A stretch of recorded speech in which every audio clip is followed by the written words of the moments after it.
¿Me toman ahí? Una persona que me diga ok. Sí. Vamos a revisar entonces el día de hoy la fisiopatología del tubo digestivo, centrándonos en lo que son las patologías referentes al intestino delgado. En la primera parte de esta teoría vamos a hacer alguna referencia a los síndromes diarreicos, a los síndromes diarreicos, y después en la segunda parte de esta teoría vamos a hablar sobre la enfermedad celíaca, que me parece una patología central para esta materia y también para nuestra carrera, habida cuenta de que prácticamente el abordaje de los pacientes con enfermedad celíaca tienen que ver con la dietoterapia, ¿sí? Pero vamos a hablar sobre la diarrea y tratar de definir qué es una diarrea, qué llamamos diarrea, cuáles son los mecanismos fisiopatológicos que están involucrados en la diarrea, cuáles son sus manifestaciones clínicas más relevantes y obviamente cuáles son las complicaciones, ¿sí? Yo le propongo que revisemos estos casos, en esto de la problematización que siempre traemos, ¿no es cierto?, como una manera interesante de aprender los conocimientos, y tras estos casos vamos a tratar de aplicar los conceptos de diarrea, ¿sí? El primer caso que tenemos es una persona que es varón, de 26 años, que tiene antecedentes de una ingesta copiosa durante el fin de semana, y que después que pase el fin de semana se puede, por ejemplo, hipotéticamente presentar en una consulta médica donde dice que está con deposiciones líquidas de mucho volumen asociado a dolor cólico difuso en todo el abdomen. El segundo caso es una mujer de 34 años que tiene diarreas mucosanguinolentas, escasas, asociadas a dolor rectal, ha manifestado fiebre y artralgias en manos en las últimas 2 semanas. Y el tercer caso es una mujer de 54 años que tiene temblor fino, también tiene dolor abdominal y deposiciones de más de 4 semanas de evolución, con heces de pequeño volumen, sin moco ni sangre, ha tenido pérdida de peso e insomnio. A ver, entonces, dejo de compartir pantalla y no sé si alguno de ustedes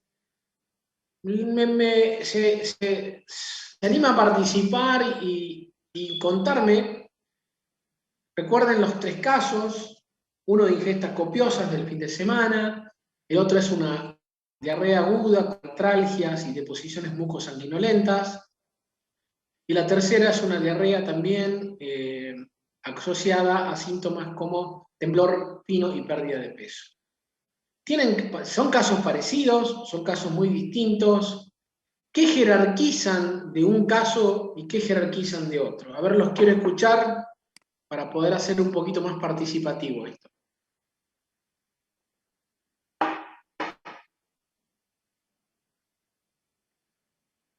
¿Alguien se anima a hablar? Mientras yo me como una galletita. No sé si están...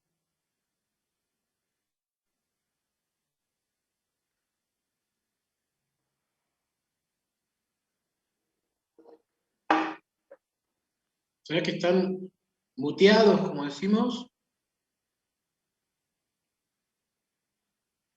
Todos presentan deshidratación, me pone acá Pedro. ¿Alguien más quiere por el chat participar? ¿Qué elementos les parece que son dignos de jerarquizar? ¿En qué se diferencian y en qué se asemejan, digamos, estos casos?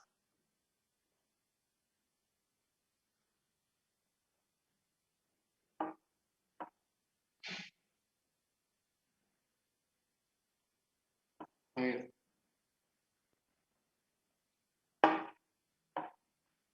Martín pone que hay dolor abdominal. Bien. Perfecto, ¿qué más?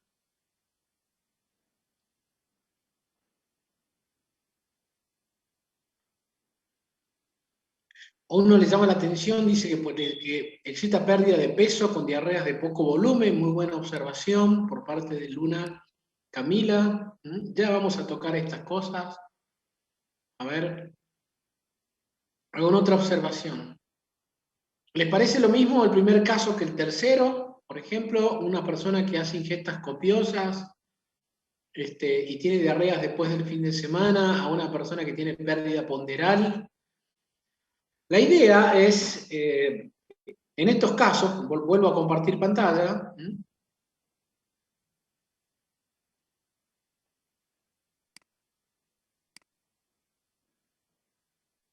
Fíjense, vuelvo a compartir pantalla y vemos que no son casos similares, ¿sí? Más allá de la edad que pueden hacernos alguna referencia, esta es una persona que no parece reportar enfermedades previas, ha tenido una ingesta abundante, pudo haber sido de comida y alcohol, por ejemplo, y que 2 días después está con dolor cólico difuso y con deposiciones líquidas, ¿sí?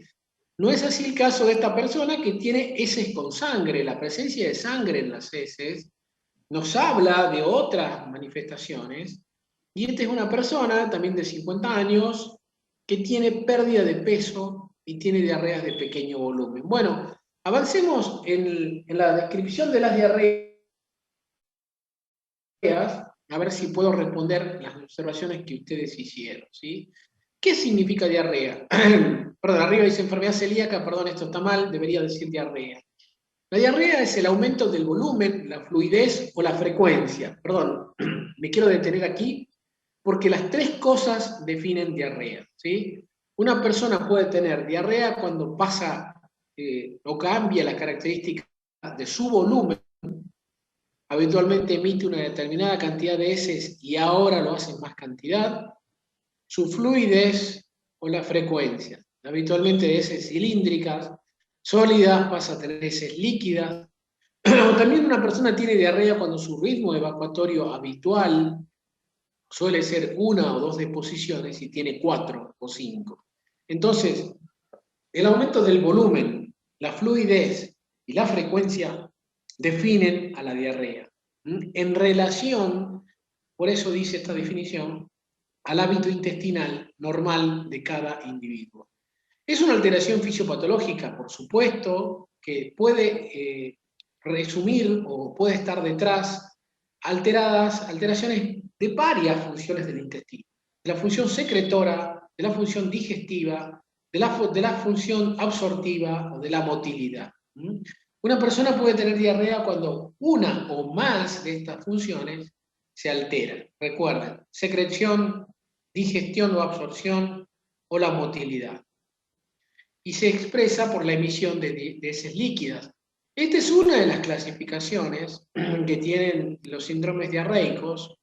Pueden ser diarreas osmóticas, pueden ser secretoras, pueden ser exudativas o motoras. Hay otros autores que consideran a las osmóticas, a las secretoras, a las otras las llaman multifactoriales. Esta es una de las clasificaciones. Entonces, cuando nosotros en los exámenes, yo dije que está bueno venir a las teorías porque me llevo cosas que además me dicen los tips o me dan pautas de qué es lo que me van a tomar o cuál es lo que el docente le parece que hay que remarcar en la materia fisiopatología. Nosotros tomamos en cuenta la clasificación fisiopatológica, osmótica, secretora o multifactorial, o las exudativas o las motoras. Y dije estas, exudativas o motoras, para muchos autores se las engloba en las multifactoriales. Hay otra clasificación que es definirla según su localización. Por ejemplo, tratando de dividir a todas aquellas manifestaciones que ocurren del colon transverso a la derecha.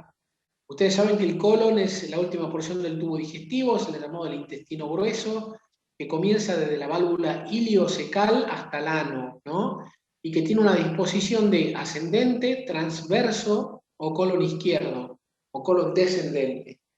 Todos aquellos fenómenos diarreicos que ocurren desde la mitad, prácticamente del ángulo del colon izquierdo hacia el ano, se denominan diarreas del colon izquierdo, y todas aquellas que existen desde el transverso hacia la válvula iliocecal se denominan diarreas del colon derecho o también incluso del intestino delgado. Fíjense en que son distintas. Las diarreas del colon izquierdo suelen ser de escaso volumen. Ahí voy a tu pregunta, no me acuerdo si fue Pedro que me preguntó, ¿por qué una diarrea de escaso volumen puede hacer perder peso? Porque puede estar significando con esa diarrea una afectación del colon izquierdo.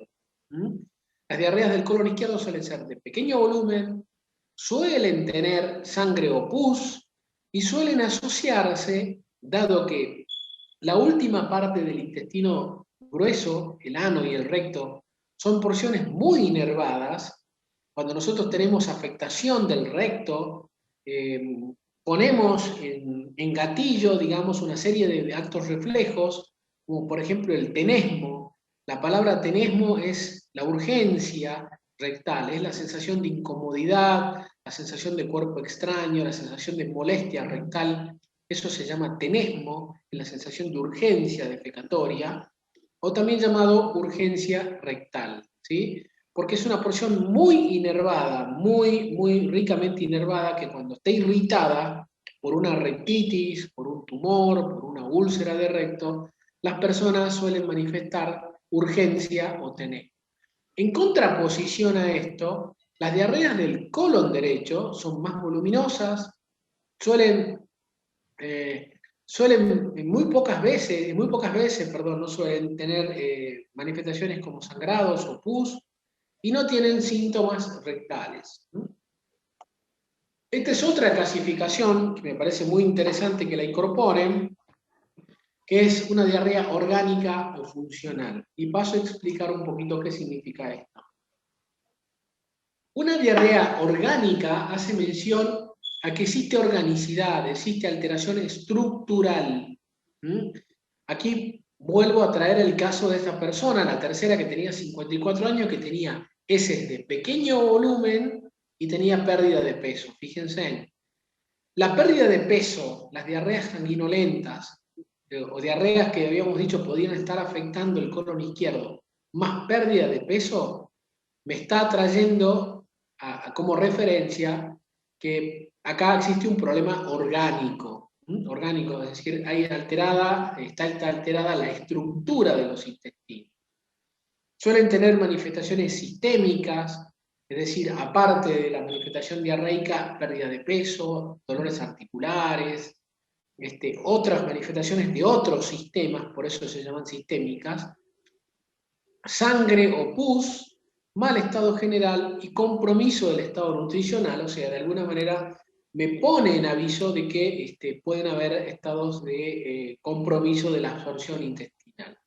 Todo lo contrario, la diarrea funcional, lo que me pone en evidencia es que está alterada la función, no la organicidad, la función. Acá las diarreas suelen ir sin pérdida de peso, suelen ir sin la emisión de sangre, moco ni pus, suelen acompañarse de buen estado general y generalmente cuando uno le practica estudios a estas personas, los estudios suelen ser normales. El prototipo de diarrea funcional es lo que veremos la semana que viene como el intestino irritable o el síndrome del colon irritable, ¿sí? Donde son alteraciones funcionales, es la función la que está comprometida, ¿sí? Entonces, para revisar entonces estos conceptos, vamos hacia atrás para después pasar un ratito a hablar sobre el síndrome de mala absorción y cerrar ya el capítulo diarrea. Decimos que una persona va a tener diarrea cuando aumenta el volumen, modifica la fluidez, modifica su frecuencia en relación a hábitos intestinales previos, ¿sí? Generalmente la diarrea nos expresa una o más alteración de sus funciones, y si uno va a aplicar los conocimientos que hemos visto a estos casos que hemos mostrado, digamos que el primer caso se corresponde con una diarrea osmótica. La diarrea osmótica es una llegada al tubo digestivo de solutos.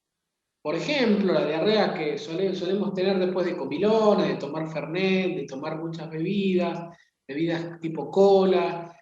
Lo que hay es una llegada al tubo digestivo de solutos que son difíciles de absorber o que superan la capacidad absortiva y que atraen agua al tubo digestivo y que provocan diarrea.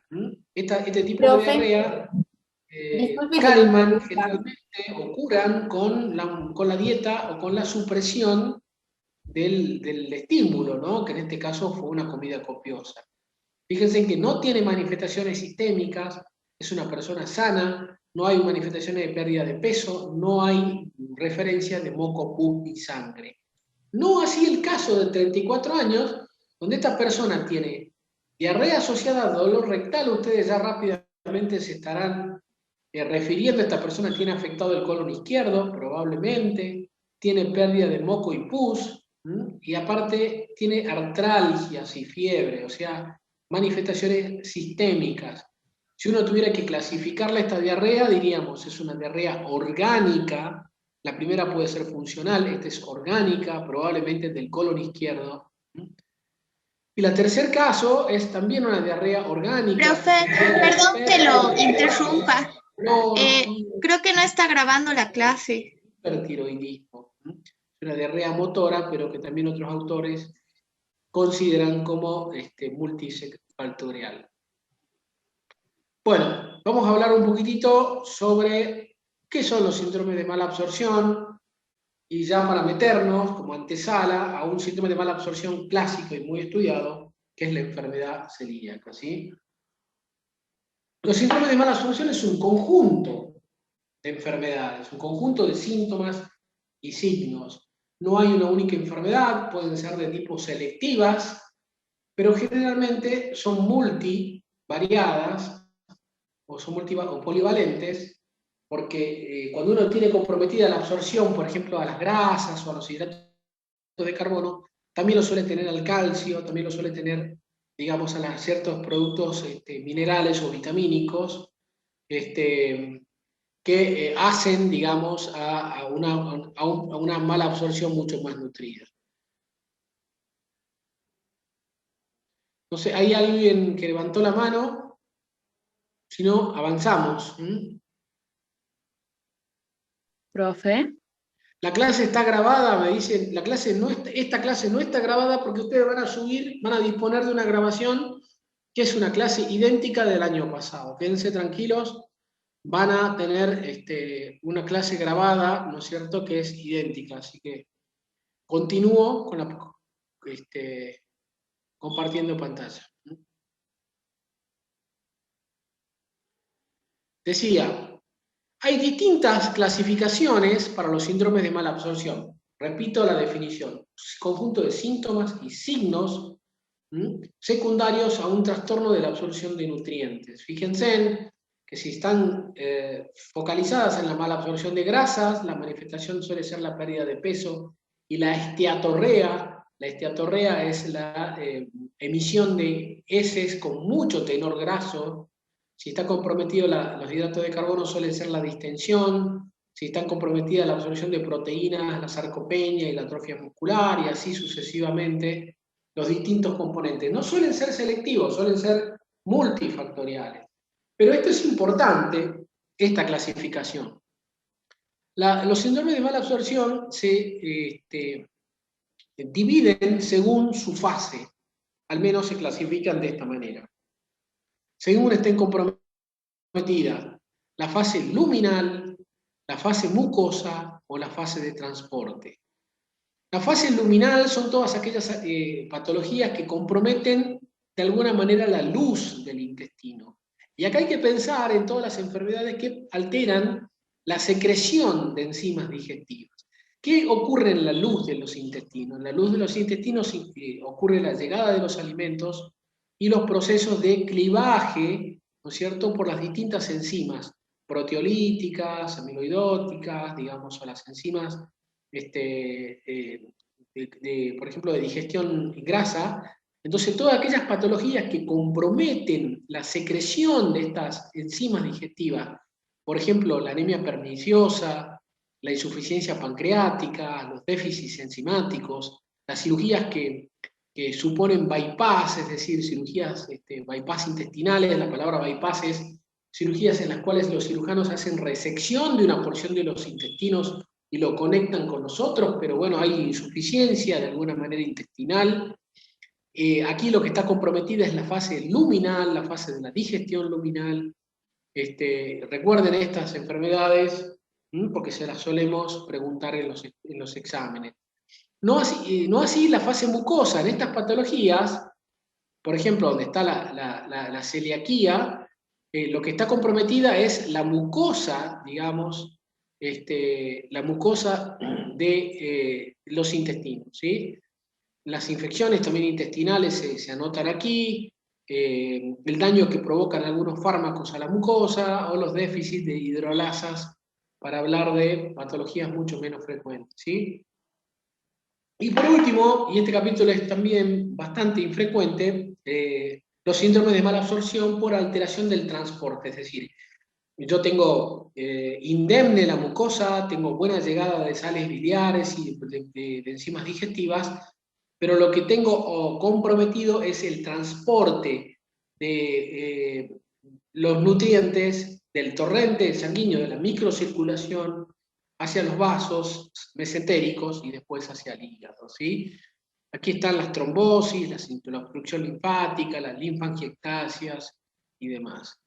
Esta plaquita es importante, solemos pedir la clasificación y que ejemplifiquemos cuáles son los distintos, la clasificación y qué ejemplos se corresponden con cada una de ellas. Y bueno, y avanzamos sobre, ya para centrarnos en la parte central de esta teoría, en la enfermedad celíaca, ¿sí? Vamos a hablar un poquito sobre la definición, sobre su prevalencia, sobre su clasificación, sobre sus mecanismos fisiopatológicos, sus manifestaciones clínicas y sus complicaciones. Esta va a ser la estructura de estos próximos minutos de teoría.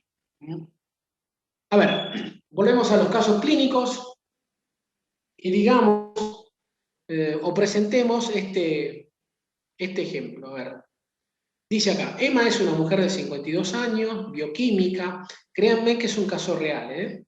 Es una paciente que me ha tocado tratar y se presentó su enfermedad celíaca de esta manera. Tiene 52 años, ella alcanza el título de bioquímica, tiene 3 hijos, su estado de salud es bueno, fuma de los 20 años, una pena. Sin embargo, hace actividad física, al menos eso, en forma regular. Su peso siempre se mantuvo en forma normal. Comenta, entre sus antecedentes, el tener una anemia de larga data, interpretada por déficit de hierro, episodios de dolor abdominal tipo cólicos y diarreas, asumidos como funcionales.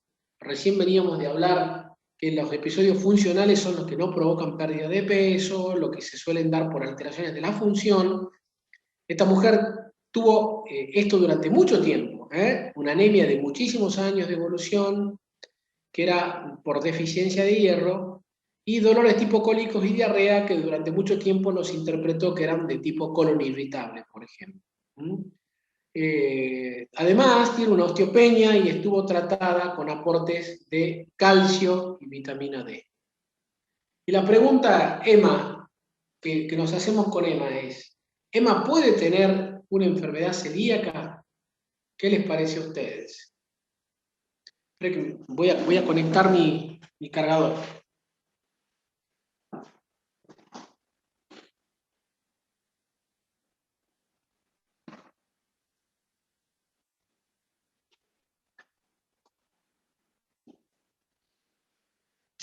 Suele pasar en las mejores familias, me quedé sin carga y no se me va a apagar la máquina. A ver, quiero que vayan, no sé si pueden hablar, si están silenciados, o al menos en el chat, qué elementos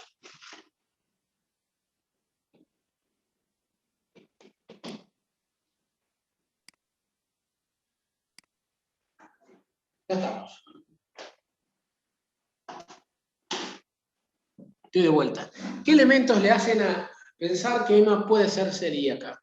Una persona que tuvo diarrea de mucho tiempo de evolución, que siempre esas diarreas fueron interpretadas como funcionales, no perdió peso nunca, pero sí tiene una anemia por deficiencia de hierro y osteoporosis. ¿Alguien se anima a escribirme algo? ¿Pedro? El dolor abdominal permanente.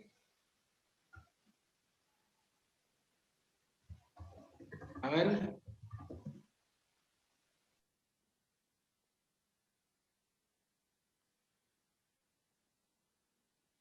¿Qué más? Yo tengo entendido que las personas que son celíacos no tienen tolerancia a ciertos hidratos de carbono, el dolor, la diarrea. Bien, ahora lo vamos a explicar a todo esto y yo creo que al menos es mi objetivo que les quede claro, ¿sí?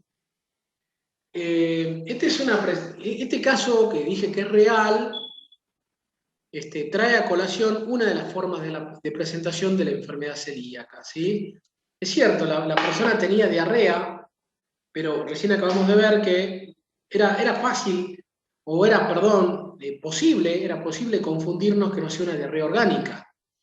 Dijimos que las diarreas funcionales se suelen dar sin manifestaciones sistémicas, se suelen dar en personas con buen estado general, a las personas que le practicamos pruebas de laboratorio, no suelen tener síndromes de mala absorción muy francamente manifestados.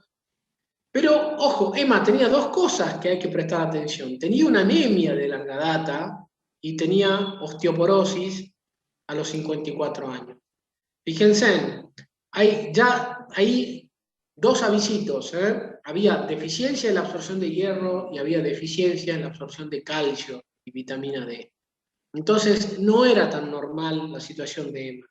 No era tan normal.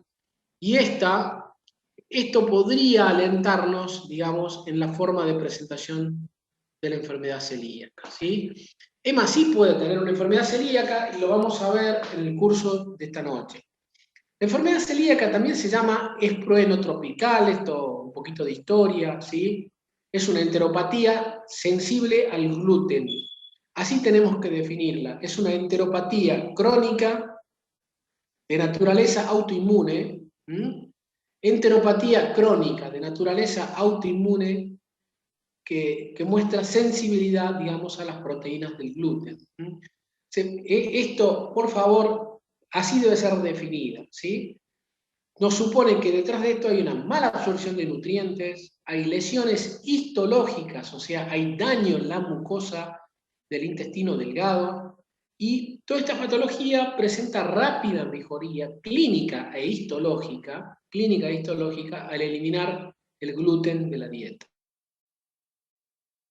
La enfermedad celíaca es una enteropatía crónica de naturaleza autoinmune que provoca un síndrome de mala absorción de nutrientes con lesiones histológicas en la mucosa del intestino delgado.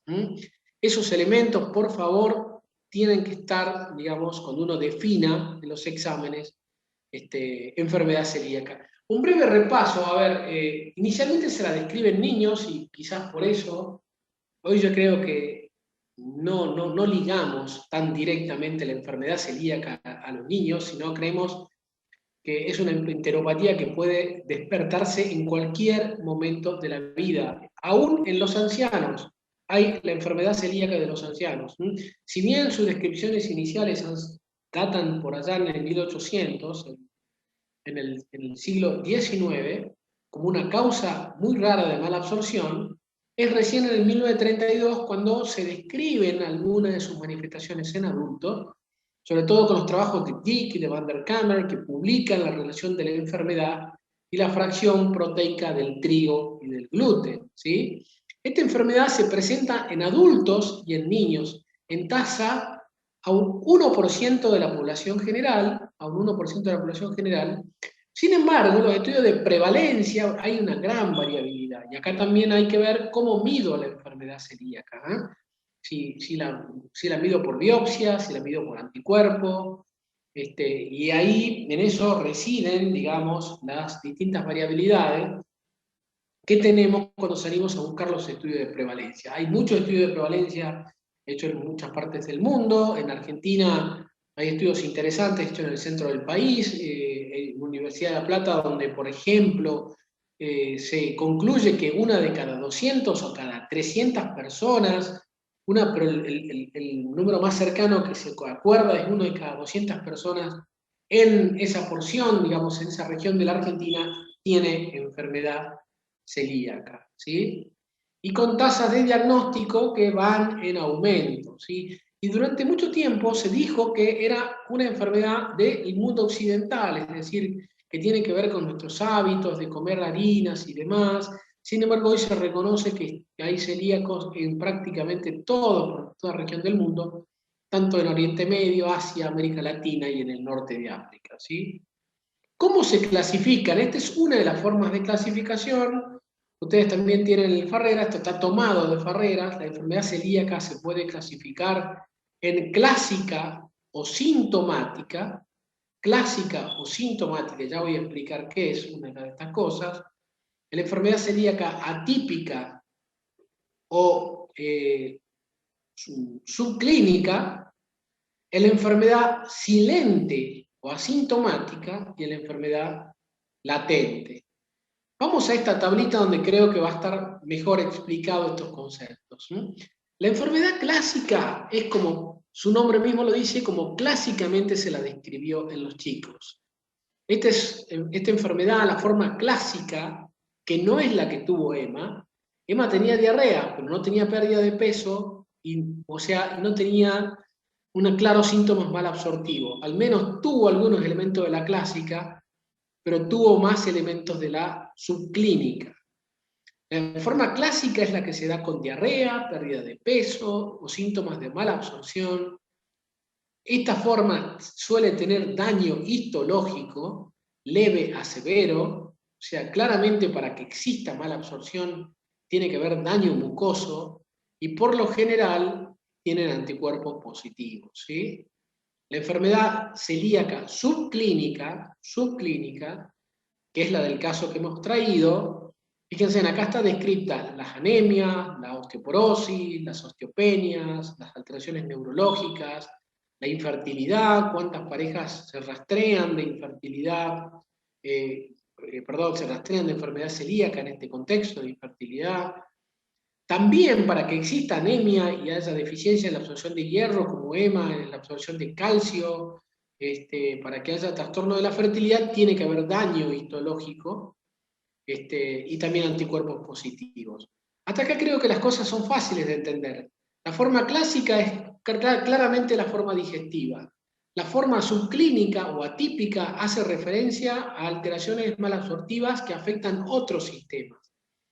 Y acá nos empezamos a embrollar un poquitito, pero la enfermedad silente son personas que están asintomáticas, de ahí viene su nombre, de silencio, tan asintomáticas, pero tienen por ahí leve daño, habitualmente leve daño histológico, que ya voy a mostrar cuál es, y tienen anticuerpos positivos. O sea, anticuerpos, fíjense, están siempre positivos, tanto en los clásicos, en los subclínicos, en los asintomáticos. Los que tienen los asintomáticos, su misma palabra lo dice, no expresan los síntomas todavía, pero tienen los anticuerpos positivos. Y los que dicen latente, están asintomáticos, no tienen daño, todavía su mucosa no se dañó, pero tienen anticuerpos positivos. ¿Esto dónde lo vemos? Por ejemplo, si Emma a esos 3 hijos hubiésemos rastreado la enfermedad celíaca en uno de sus hijos, por ahí uno de sus hijos se tiene una enfermedad celíaca latente, es decir, todavía no manifestó la enfermedad, tiene anticuerpos, no tiene daño en los tejidos y están asintomáticos, ¿sí? Esto, fíjense también, esto está tomado de la guía argentina, digamos, de enfermedad celíaca, una actualización, y siempre con el concepto del iceberg, nosotros decimos que lo que vemos probablemente sean los sintomáticos, los sintomáticos, tanto con su forma clásica como la subclínica, pero después tenemos todo este espectro de personas que están, digamos, no totalmente visualizadas porque están con mucosa normal o con mucosa leve, los silentes y los latentes. Creo que lo entendieron. Y más de lo mismo, la forma clásica, la forma no clásica. Esta clasificación argentina divide a la no clásica en los que tienen síntomas digestivos y en los que tienen síntomas extradigestivos. Esa es la única diferencia con Farreras, no a no confundirse, porque es prácticamente lo mismo, forma clásica, forma no clásico subclínica, forma asintomática, que se llama digamos, silente y forma potencial o latente, ¿sí? Y agrega esta última clasificación, la clasificación argentina, que se llama refractaria, rara. Los pacientes refractarios son los pacientes celíacos sintomáticos, que no resuelven su enfermedad a pesar de tener adherencia a dieta libre de gluten, ¿sí? Son muy, muy raros estos casos, pero suelen existir, se llaman enfermos celíacos refractarios, ¿sí? Bueno, esto está tomado de Farreras, del texto que ustedes tienen como referencia, e intentaré explicar los mecanismos fisiopatogénicos, porque acá hay una presentación de antígenos, una generación de neoantígenos y una respuesta inmunitaria a esos antígenos, porque fíjense, aquí están las proteínas del gluten, dice que los mecanismos fisiopatogénicos que están involucrados en la enfermedad celíaca tienen que ver con los factores ambientales, sobre todo con el gluten, con la sensibilidad genética, con la generación de los anticuerpos y con el receptor de la gliadina. Y sigamos un poquito. Esta es una célula, este es un enterocito. Veamos cómo el enterocito está dispuesto en forma cúbica, con el borde libre, con ese ribete en cepillo que se llama vellosidades intestinales. Acá están las uniones interepiteliales. Y bueno, hasta acá tenemos una mucosa normal, pero bueno, la gliadina toma contacto entonces con una persona que tiene susceptibilidad genética, esto es clave, tiene que haber susceptibilidad genética, se introduce a través de las uniones generalmente interepiteliales y es desaminada una vez que pasa entonces la lámina propia y es presentada a las células presentadoras de antígeno. Cuando nosotros vimos inmunidad, ¿se acuerdan que vimos ciertos mecanismos por los cuales nuestro organismo presenta el antígeno a través de células presentadoras, y estas células presentadoras después van a generar toda la respuesta inmunitaria, ¿sí? Esta es la generación de los neoantígenos. Entonces aquí vemos cómo esta célula está siendo presentada al linfocito T. Este linfocito T va a preparar otras células, las células CD4 T cells, y estas van a generar después ya toda la respuesta inmunitaria que va a ir a inflamar la mucosa de los pacientes celíacos, ¿sí? Fíjense en cómo esto que está acá, este es un ejército de linfocitos que están dirigiéndose hacia la lámina propia y después hacia el enterocito para infiltrarlo. Y el linfocito B, está generando los anticuerpos que son antigliadina, antiendomicio y antitransglutaminasa. ¿Cuáles son los más sensibles? El IgA y el IgG antitransglutaminasa. Son los más representativos de la enfermedad. Bueno, esto pueden ustedes ampliar los conceptos en Farreras. Miren, esta fotografía que está aquí es una vellosidad intestinal normal, esto es un corte histológico de la mucosa normal, esto que está acá arriba. Fíjense, una pregunta de examen es ¿cuál es la patente? ¿Cómo se debería ver una biopsia de una persona con enfermedad celíaca? Y lo que deben responder es lo que está acá. Pero antes, para poder entender lo que está acá, revisemos qué es esto. Ese es un tejido normal donde la vellosidad intestinal tiene una relación 4:1. Esta es una vellosidad y esta es una cripta. La cripta es la porción entre las cuales dos microvellosidades se unen. Lo que sería el valle, ¿no? Y el pico. O sea, la vellosidad y la cripta. La cripta mide un determinado tamaño y una vellosidad mide 4 veces el tamaño de una cripta. Por eso se dice relación cripta-vellosidad 4:1. Esto que están acá son las vellosidades intestinales, en la forma en penacho. Pero miren este corte, que es el de una persona con enfermedad celíaca. ¿Qué pasó acá? Perdió prácticamente toda la vellosidad intestinal. Entonces, el primer punto que nosotros decimos es atrofia vellositaria. atrofia vellositaria. El segundo punto, fíjense en cómo desapareció la vellosidad, se marcan más las criptas, y eso se llama hiperplasia críptica, segunda patente de los celíacos. Y tercero, es todo este conglomerado de linfocitos que lo estamos viendo de color medio azulado, pero que no es otra cosa que la infiltración linfocítica, y ese es el tercer punto. Entonces, es atrofia vellositaria, hiperplasia críptica, infiltración linfocitaria. Recuerden, grábense en este dibujito que está acá, para poder responder cuáles son las alteraciones microscópicas o histológicas de los celíacos. Y bueno, para avanzar un poco más, ¿cuáles son las manifestaciones clásicas? Creo que algo fuimos diciendo ya. La clásica es la esteatorrea, o sea, la diarrea líquida o pastosa con alto contenido graso.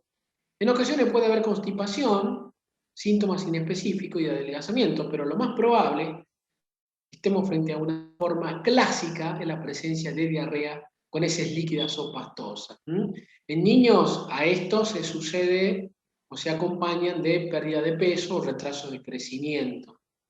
¿Cuáles son las manifestaciones extraintestinales? Lo vimos con el caso de Emma, las anemias, las osteopatías, las fracturas. Ojo, una persona de 50 años que se fractura, hay que ir a buscar deficiencia en la absorción de calcio y vitamina D, y si la tiene, pensar en enfermedad celíaca. Hay personas que tienen muchas manifestaciones cutáneas, como dermatitis. Hay una dermatitis que se llama herpetiforme, que parece la del herpes, y también otras alteraciones que hemos citado también, como las alteraciones menstruales en la mujer o la infertilidad. La enfermedad celíaca se asocia fuertemente con todas estas enfermedades. Quienes tienen diabetes tipo 1 tienen más chance de tener celiaquía, quienes tienen deficiencia selectiva de IgA también, quienes tienen enfermedad tiroidea tienen más chance de tener celiaquía, bueno, y así sucesivamente, ¿sí? Estas enfermedades son enfermedades asociadas a la enfermedad celíaca. Bueno, y para ir terminando, ¿por qué es importante reconocer? Desde ya ustedes dirán, bueno, para prevenir la mala absorción, por supuesto, si una persona con celiaquía no adhiere a dietas libres de gluten, yo mostré todo el fenómeno inflamatorio que tiene en el tubo digestivo, pero ustedes que ya pasaron exitosamente los capítulos de inflamación dirán, bueno, los fenómenos inflamatorios, profe, no son buenos, ¿no? Cuando están perpetuados. Y recuerden cuál era una pregunta que hacíamos, ¿de qué depende de que no exista reparación? De que exista perpetuación de la noxa, o sea, de que la noxa siga permanentemente estimulando el sistema inmunitario. Bueno, eso es lo que pasa con los celíacos que no adhieren a dieta, o sea, están constantemente con la noxa estimulando los fenómenos inflamatorios, y en esto pueden haber estenosis, es decir, las estenosis, el término estenosis son estrecheces del tubo digestivo. ¿Por qué? Porque es tanto el fenómeno inflamatorio y el organismo que intenta una reparación, que esta reparación puede darse con cierta estrechez del tubo digestivo. Y cuando no, tenemos lamentablemente el desarrollo de tumores, que son los linfomas y los adenocarcinomas. Insisto, el que avisa no traiciona, siempre digo, nos encanta preguntar por qué tenemos que tratar a los celíacos más allá de resolverles el síndrome de mala absorción, porque en el caso de que no corrijan su adherencia a dietas libres de gluten, tienen alto o elevado riesgo de desarrollo de tumores del tubo digestivo. Bueno, retomando el caso, además se le solicitó estudio de laboratorio, confirmaron la presencia de deficiencia de hierro, se le pidió anticuerpos que fueron positivos, y ahí nomás una videoendoscopía digestiva alta, solicitada, mostró un patrón endoscópico de atrofia mucosa. Ahora lo voy a mostrar. Se le hace una biopsia, naturalmente, al duodeno de esa persona, y muestra atrofia vellositaria y daño en la mucosa. Se la derivó a una nutrición. Fíjense, Esto es real. Esto se llama signo del peinado, del peine. Parece una peineta, ¿cierto? Bueno, esta es una fotito de una videoendoscopía digestiva alta, donde vemos que normalmente la mucosa del intestino, cuando ustedes se dan vuelta el labio, ven que su mucosa del labio brilla, es brillante, es lisa. Así es la mucosa del intestino delgado. Pero fíjense que acá no es ni lisa ni brillante y está totalmente despulida y tiene estos síntomas, estos signos que se llaman signos del peine, que no son otras que erosiones.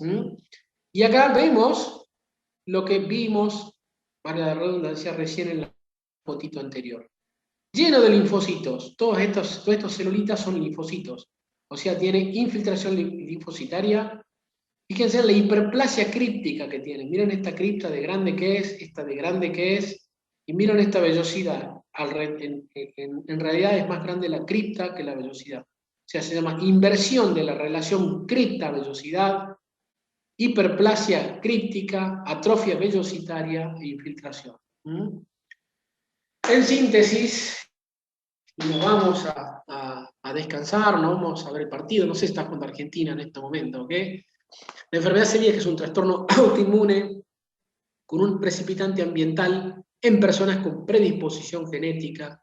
Originalmente considerado un síndrome de mala absorción, es reconocida como una condición que puede ser diagnosticada a cualquier edad. A cualquier edad. La terapia es la dieta libre de gluten y el pronóstico es excelente, siendo que si no nos adherimos, las personas tienen alto riesgo de desarrollar adenocarcinoma, es prerefractario es la enfermedad celíaca refractaria, y enteropatía asociada a células T, que son los linfomas, como los más frecuentes.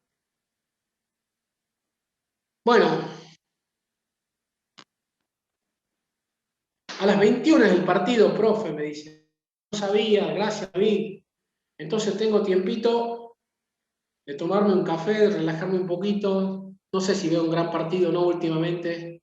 Encima soy bostero, yo te imaginas que vengo de cachetazo en cachetazo. Así que ya. Bueno, chicos, ¿alguna duda por el chat o si quieren habilitar sus micrófonos? ¿Quieren preguntarme? ¿Cómo se toma la muestra de biopsia? Dice, bueno, lo hace un gastroenterólogo, Pedro, mete un tubito por la boca que se llama endoscopio y que tiene en la puntita una pincita. Entonces se mete, llega al intestino delgado hasta el duodeno y hace un pellizco. Y en ese pellizco se lleva una porción de la mucosa duodenal. Normalmente es algo inocuo, puede provocar un mínimo sangrado. Si sangra, ahí nomás toca con una gasita y digamos, yo me llevo una biopsia de intestino delgado, ¿sí? Así se reconocen las biopsias, así se hacen las biopsias delgado. ¿El único tratamiento es la dieta? Sí, el único tratamiento. A ver, hablamos de la enfermedad celíaca, hablamos de la forma más común, la forma clásica o la forma subclínica, sí. Después hay tratamientos, obviamente, para enfermedades celíacas refractarias, pero serían meternos en terrenos muy especializados. Este es un pequeño porcentaje de celíacos que aún cumpliendo dieta siguen con manifestaciones de la enfermedad. No es lo común es que una persona le indiquemos dieta libre de gluten, no se exponga entonces a la gliadina, que son las proteínas del gluten, y revierta todo ese daño mucoso que mostré, se vuelve a generar la microvellosidad, se vuelve a generar. Y mejora la absorción, las personas se sienten claramente mejor, salen del estado anémico, recuperan el calcio y demás. Bien. Profe. Usted dijo que la celiaquía está asociada a enfermedades como la tiroides, me pregunta Andrea. ¿Qué pregunta, Andrea? Bueno, como vos sos una estudiante muy inteligente, yo te voy a devolver la pregunta, es lo más antipedagógico, responder una pregunta con otra pregunta. Yo te preguntaría, ¿por qué? ¿Vos qué pensás? Yo te invito a que revises los fenómenos de hipersensibilidad hipersensibilidad tipo 2, y estas personas, a ver, los celíacos generan anticuerpos antitransglutaminasas, ¿no? Antitransglutaminasas. La tiroiditis tiene anticuerpos antitiroides. Es decir, son personas que tienen una tara autoinmune, son personas que tienen una tara autoinmune y que tienen una predisposición a generar anticuerpos contra otras membranas. Diabetes tipo 1, diabetes tipo 2, diabetes tipo 1, perdón, tiroiditis de Hashimoto. Es decir, son personas que, además del trastorno autoinmune que se está dando en el tubo digestivo, tienen predisposición a desarrollar otras enfermedades autoinmunes con el mecanismo de hipersensibilidad tipo 2, o sea, anticuerpos antirreceptores o antimembrana. Y en ese caso, la tiroiditis de Hashimoto, que ustedes han rendido, es anticuerpo antimembrana tiroidea, ¿no? Eso es una predisposición genética que traen innata, digamos, las personas celíacas, ¿no? ¿Alguna otra preguntita? Profe, yo. El tema de la Quería diarrea, la preguntarle, famosa diarrea osmótica y funcional. ¿Quién no sufrió, Pedro, una diarrea, viste? El famoso Caprex, ¿no? Que cuando fuimos estudiantes, algo de eso exactamente, ¿sí? El estrés genera aumento de la motilidad intestinal, el estrés genera aumento de la motilidad, y vos te debes acordar, capítulo 1, ¿por qué generamos estrés? Descarga simpática, alteración del eje del cortisol, la descarga simpática, la adrenalina, noradrenalina, que te aumentan el tono, y exactamente aumenta la motilidad intestinal y te baja la capacidad absortiva. O sea, probablemente algo, si hay colon irritable, que eso lo vamos a ver la semana que viene, mucho más manifiesto todavía. ¿Cómo se tratan los casos refractarios? Victoria Basso quiere meterse en el capítulo refractario. Bueno, es un capítulo, mira, Victoria, que ni yo lo conozco en demasía, pero conozco algunas líneas. A veces se dan corticoides. Los corticoides, como son potentes antiinflamatorios, buscan frenar toda esa migración leucocitaria. Y ahora están en alza, digamos, algunos anticuerpos monoclonales se llaman. Los anticuerpos monoclonales, o sea, le administramos a las personas anticuerpos que frenan las interleuquinas, que frenan el desarrollo de citoquinas, para que no se inflamen a nivel de la mucosa. Pero bueno, a eso se llaman anticuerpos monoclonales o inhibidores de la interleuquina 6. Se usan para pacientes refractarios. No vayan a querer decir esto en un examen, que a los pacientes celíacos lo que primero damos es corticoide porque se acaba el examen. Lo primero que le indicamos es supresión de la dieta libre de gluten. Estos son los pacientes con SPROE refractario o pacientes con enfermedad celíaca refractaria, que es una pequeña minoría. ¿Las personas con diabética y tiroides son más propensas a ser celíacas? Sí, exactamente. El día de mañana, cuando te enfrentes a un diabético tipo 1, ¿no? Tipo 1, que son anticuerpos anti-islotes de Langerhans. No hablo del hiperinsulinismo del diabético tipo 2. Acá hablamos de diabéticos tipo 1, anti-islote de Langerhans. Volvemos a hipersensibilidad tipo 2. Es probable que vos recomiendes el rastreo de la celiaquía. Si vos tenés un diabético tipo 1, decís, bueno, a ver si ese diabético está anémico o tiene ciertas diarreas, muy razonablemente vas a sugerirle que le rastreen la celiaquía.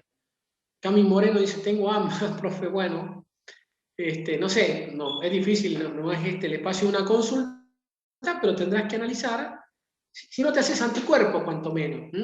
Si no te haces anticuerpos como rastreo, digamos. Si vos tenés los anticuerpos y estás asintomática, podés estar en una forma silente, por ejemplo, o latente. Bueno, eso ya consultalo con tu médico de cabecera, o podés charlarlo también con una nutricionista también, que seguramente conoce del tema, ¿sí? Profe, ¿y una persona que sea diabética y sea celíaca puede también ser ¿Algo propensa a tener más? hipotiroidismo por ahí? Bueno, chicos, si no,